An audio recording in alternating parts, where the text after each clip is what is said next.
Assalamualaikum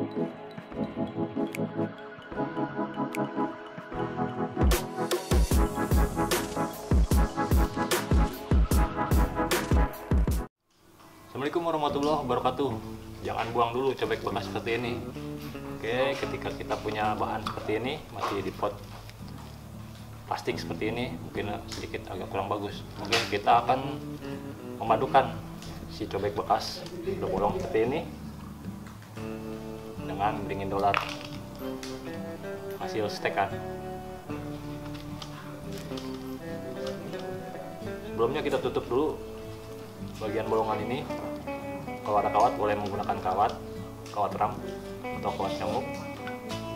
Kalau nggak ada juga boleh kita menggunakan batu seperti ini untuk mengurangi lubangan yang cukup besar. Nah, seperti ini posisinya. Oke, untuk media paling bawah kita gunakan pasir malang yang sedikit agak kasar agar menutup lubangan-lubangan ini tidak terlalu, jadi media halus tidak terlalu terbuang kalau posisi menyiram.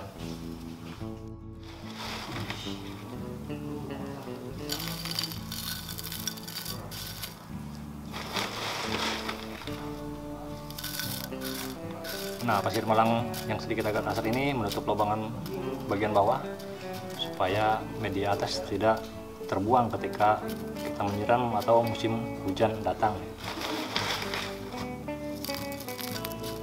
Kemudian untuk media keduanya kita menggunakan pasir malang yang halus untuk media menanam beringin dolar ini.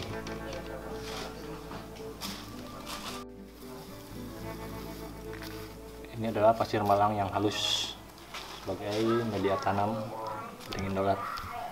Nah, pasir malang ini sendiri cukup adem ya, jadi posisi tanaman walaupun di pot ceper seperti ini atau dicobek bekas seperti ini yang sangat ceper, dia bisa tumbuh dengan normal.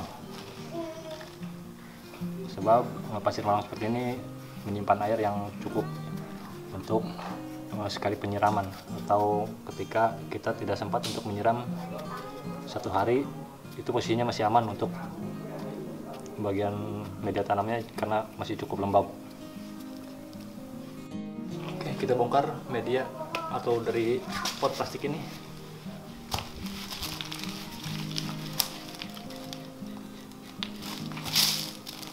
Wah, ternyata akarnya masih pendek ya. Kita nggak buang dulu ini sebab media tanam dasarnya adalah pasir, jadi bisa kita langsung masukkan ke bekas cobek yang tadi. Sebelumnya kita rapikan dulu bagian-bagian yang sekiranya tidak perlu ya. Ini adalah bagian-bagian yang tidak perlu atau tidak, karena tidak ada tumbuh di sini. Ini batang mati ya.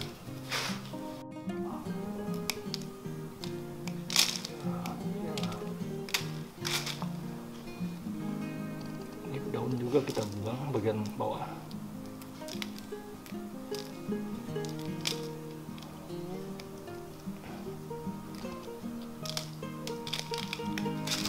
Seperti ini kelihatan ya, jadi posisi badannya kelihatan dan ini tampak depannya. Beringin dolar sendiri sangat mudah untuk di stek dan mudah tumbuh ya. Kita tinggal menancapkan aja pada media pasir dan akan tumbuh seperti ini.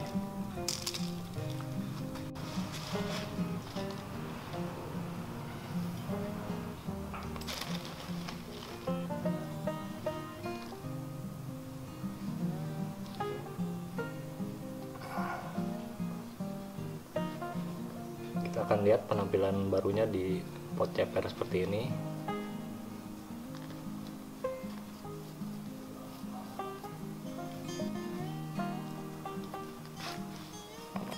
Kita juga bisa menambahkan batu atau potongan-potongan batu ya seperti ini sebagai pemantas ya, atau sedikitnya cukup pemandangannya seperti tanaman besar di alam liar.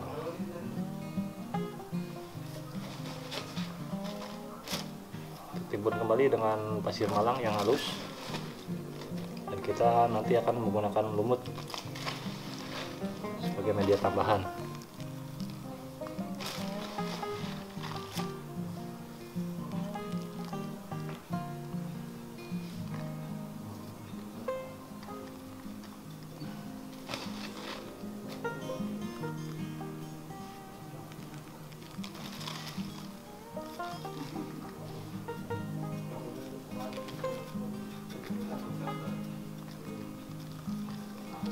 Sudah seperti ini. Oke, kita juga udah siapkan lumutnya ya untuk ditanam.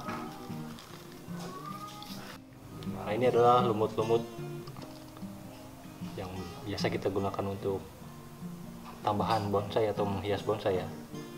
Jadi kita akan menambahkan lumut ini ke celah-celah akar, namun akarnya tetap masih terlihat.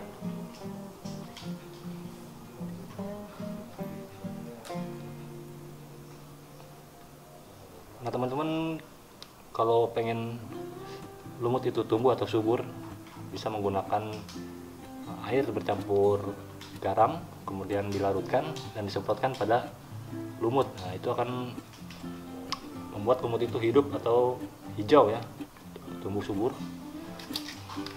Jadi kalau ada lumut yang sudah sedikit kering, kemudian tinggal menyemprotkan aja larutan dari garam ya.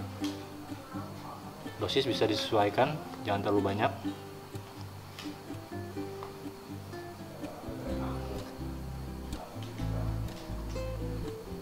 Kita juga bisa menambahkan kayu lapuk seperti ini, namun usahakan untuk kayu keras ya, jadi posisinya agak bertahan cukup lama.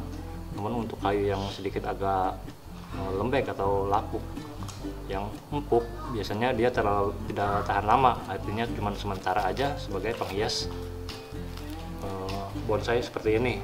Oke, ini adalah kayu yang sedikit agak lapuk ya, dan posisinya empuk ya. Jadi ini hanya bersifat sementara saja untuk menghias tanaman bonsai.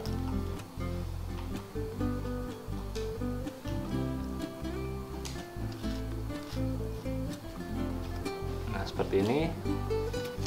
Kemudian kita tambahkan pasir malang. Kita atur pasir malang yang sedikit agak kasar ya sebagai topping. Jadi untuk penyiraman dia tidak buyar, untuk pasir malang yang halusnya tidak terbuang atau tidak terbawa air.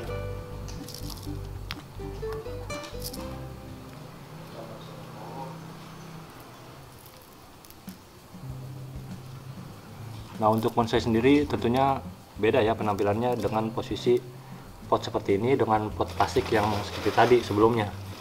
Jadi emang lebih enak dilihat dengan posisi yang pot ceper seperti ini. Jadi kesannya terlihat bagus posisinya, jadi lihat seperti pohon besar yang saya sebutkan tadi, seperti yang di alam habitat atau alam liar. Seperti ini aja udah kelihatan cantik ya.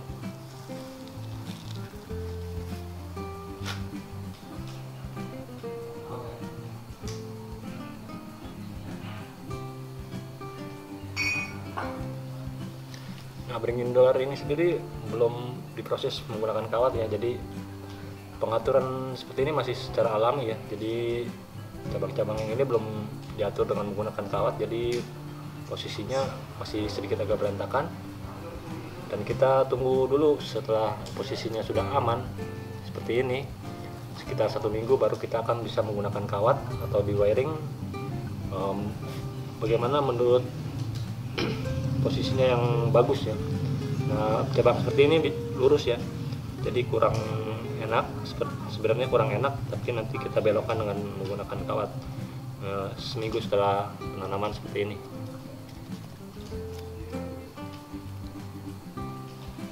Kita lihat penampilannya sungguh beda dengan menggunakan pot plastik seperti tadi. Oke, jadi teman-teman ketika mempunyai barang bekas seperti ini atau cobek bekas yang sudah tidak terpakai, jangan dibuang dulu, sebab kita bisa menggunakannya seperti ini. Kita bisa menggunakan sebuah tanaman kecil, kemudian kita atur sekiranya enak dilihat untuk diposisikan di sebuah pot seperti ini.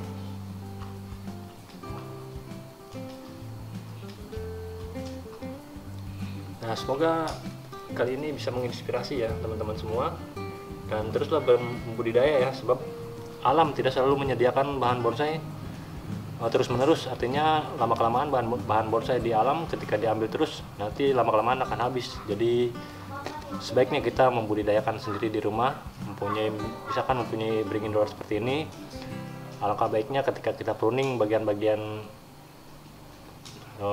batang-batang kecil atau cabang-cabang kecil, kita bisa tancapkan, dan kemudian itu akan menjadi tumbuh dan kita bisa membudidayakannya sendiri. Jadi pergunakanlah alam sebagai guru, jangan sebagai penyedia bahan ya. Jadi membudidayakan tanaman bonsai sendiri di rumah itu lebih asik ketimbang kita harus berburu atau merusak alam, apalagi untuk pohon-pohon yang sedikit sudah agak besar dan menjadi pohon-pohon pelindung sebagai penyerapan air. Jadi untuk di alam ketika kita berburu dan habis, nanti kita akan merasakan sendiri akibat dari apa yang kita ambil dari alam. Misalkan bisa terjadi erosi karena tanaman yang sekiranya membuat serapan-serapan air ya kita ambil, karena itu sendiri akan menjadi bencana alam seperti longsor maupun banjir. Oke, selamat membudidaya tanaman di rumah. Semoga video kali ini menginspirasi teman-teman semua, dan itu pesan dari saya sebagai hobi tanaman atau hobi bonsai juga. Jadi membudidayakan tanaman bonsai di rumah lebih baik ketimbang kita harus berburu ke alam dan mengambil tanaman-tanaman yang ada di alam sekiranya sebagai penyerap air atau hutan lindung ya. Oke, semoga menginspirasi dan menghibur. Assalamualaikum warahmatullahi wabarakatuh.